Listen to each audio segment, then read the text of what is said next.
सबसे पहले यहाँ उपस्थित मेरे सभी भाई बहन को मेरा नमस्कार है। और भैया जितना तारीफ़ किए हैं उतना भी मुझ में काबिलियत नहीं है। ये काबिलियत सब जैसा इन्होंने जो रास्ता दिखाया है सब यहीं से डेवलप हुआ है। और ये काबिलियत कोई ले करके नहीं आता है, ये काबिलियत कोई ले करके नहीं आता है, इसे लोग डेवलप करते हैं। जैसा अभी भैया बताए कि अगर हम लोग 120 दिन पर डे मेडिटेशन करें वो काबिलियत सब में आ जाएगा। आप अच्छे बुरे में फ़र्क करना समझ जाएंगे, आप खुद से अपना दिशा निर्माण करेंगे। आपको किसी दूसरे की चाहत नहीं होगी कि वो आपको आकर के लक्ष्य बताए। आप अपना लक्ष्य खुद निर्धारण करेंगे और वहाँ तक पहुँचने के लिए कदम खुद बढ़ाएंगे। लेकिन वो तभी होगा जब आप अपने लाइफ में मेडिटेशन को शामिल करके खुद को एक उपयोगी युवा बनाएंगे। उपयोगी, कई बार भैया बता चुके हैं कि हम लोग यहाँ पर पूजा पाठ करने के लिए या योगी बनने के लिए नहीं आते हैं, उपयोगी बनने के लिए आते हैं। तो उपयोगी बन जाना अलग बात है और खुद को काम में उपयोग में ले आना एक अलग चीज़ है। तो उपयोग बनने के साथ साथ हम कैसे उपयोगी बनने के साथ साथ हम कैसे उपयोग में आ सकते हैं पर डे के काम में। जैसे सपोज़ करिए कांटी है, कांटी बन करके तैयार हो गया। एक पहले लोहा था, कच्चा लोहा, उसे फैक्ट्री में कांटी बना दिया गया है। वो कांटी तो अब उपयोगी बन चुका है ना, काम में ला सकते हैं। लेकिन यदि उस कांटी को हम काम में नहीं लाए, उपयोग में नहीं लाए, तो वो केवल और केवल चुभने का काम करेगा। यही होगा ना। जिस तरह से कच्चे लोहे को हम आकार दे करके कांटी बना देते, अब तो वो लोहा उपयोगी बन चुका है। लेकिन यदि उसे हम उस कांटी को यूं ही रास्ते में फेंक दें और सही काम में उपयोग ना करें, वो चुभने के अलावा और कुछ काम नहीं करेगा। ठीक उसी तरह से यहाँ हम में क्वालिटी आएगा। आप मेडिटेशन करें गायत्री मंत्र के साथ में, आप में वो क्वालिटी डेवलप होगा, आप पूरी तरह से उपयोगी बन जाएंगे। लेकिन उपयोगी बनने के साथ खुद को उपयोग में लाना ही सबसे बड़ी बात है। आप उपयोग में कैसे लाएंगे? आप उपयोगी बन गए हैं, आप सामर्थ्यवान हो गए हैं, तो उसे सिद्ध करके दिखाइए। आप यहाँ पर पढ़ने के लिए आए हैं, आप उस मंजिल को हासिल कीजिए। आप में योग्यता आ गई है, शिक्षा हो गया, शिक्षा का प्रसार करिए। जैसे कई युवा भाई यहाँ से जाते हैं बाल संस्कार शाला में और छोटे उन बच्चों को जिन्हें कोई दूसरा सपोर्ट करने के लिए नहीं है, उन्हें फ्री ऑफ कॉस्ट शिक्षा दे करके आते हैं। अपना ज्ञान तो बढ़ ही रहा है, साथ में शिक्षा का प्रसार भी हो रहा है। इनका कॉन्फिडेंस पावर बढ़ रहा है और वे दूसरे शिक्षा ग्रहण कर रहे हैं। तो उपयोगी बनने के साथ साथ खुद को इन्होंने उपयोग करना सीख लिया है। खुद को उपयोग करने का अर्थ है कि समय का सदुपयोग। और समय का सदुपयोग भैया बताया कि अगर सप्ताह में 1 घंटा यदि किसी युवक के पास टाइम नहीं है, अगर वो कहता है कि हम बहुत व्यस्त हैं, तो समझिए वो व्यस्त नहीं है, वो अस्त व्यस्त है।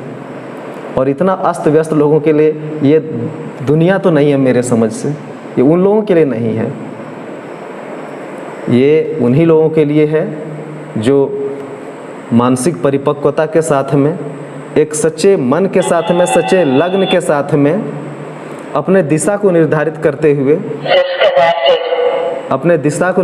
करते हुए एक सच्चे रास्ते को पकड़ करके और अपने ज्ञान के साथ हर चीज़ को मेंटेन करते हुए सार्थक बनाए, किसी भी काम में अपना 100% दे।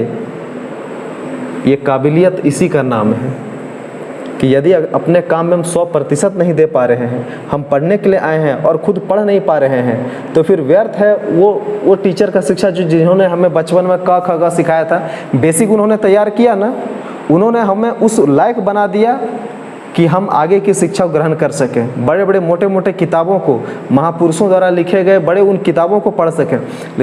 लेकिन अगर हमारे पास पढ़ने का ही वक्त नहीं है, तो फिर उनकी शिक्षा जो हमें मिली है वो तो बेकार व्यर्थ चला जाएगा। अगर हम उन चीज़ों को सार्थक नहीं कर पा रहे हैं, धरातल पर उतार नहीं पा रहे हैं और अपने आप को उस लायक नहीं बना पा रहे हैं, तो फिर वो सारा चीज़ व्यर्थ हो जाएगा। वो सारा चीज़ व्यर्थ ना जाए, लोगों की उम्मीदें जो आपसे लगी हुई है। स्टूडेंट्स को अक्सर कहा जाता है कि यह देश का भविष्य है, देश निर्माता कहा जाता है स्टूडेंट्स को। कैसे देश निर्माता हैं हम? कैसे देश निर्माता? यदि हम अपना लक्ष्य खुद ही तय नहीं कर पा रहे हैं, यदि हम खुद ही लक्ष्यहीन हैं, तो देश का कैसा निर्माण करेंगे हम लोग? तो मित्रों, हमारा देश, हम अगर लक्ष्यहीन खुद हो गए, देश निर्माता हमें उपाधि दी गई है सभी स्टूडेंट्स को, यदि हम अपने लक्ष्य से हीन हो गए, तो हम उसी तरह से हो जाएंगे जिस तरह से भी झारखंड के शिक्षा मंत्री हैं। आप लोग सभी को अवगत होंगे झारखंड के शिक्षा मंत्री से, अवगत है ना। हम लोग उसी तरह से आगे, यदि हम लोग अपने आप को संपन्न नहीं बना पाए, परिपक्व नहीं कर पाए, एक लक्ष्य नहीं फिक्स कर पाए, तो हम लोग उसी तरह से हो जाएंगे कि पदभार तो हमें मिला हुआ है कि देश का निर्माण करना है, लेकिन हम देश का निर्माण कैसे करेंगे जब हम खुद एक खोखला नाली की तरह हैं? कर पाएंगे?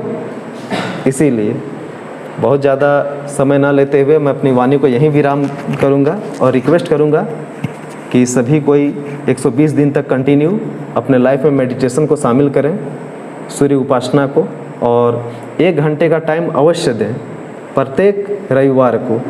और जो भाई हैं और भी कोई इच्छुक भाई हैं जो बाल संस्कार शाला से जुड़ना चाहते हैं तो वे भी वहाँ पर आएँ। इससे ना कि आप केवल दूसरों की मदद करेंगे, बल्कि आपका कॉन्फिडेंस लेवल और आपका पढ़ाई का स्तर दिन दुगना रात चौगुना होते चला जाएगा। धन्यवाद।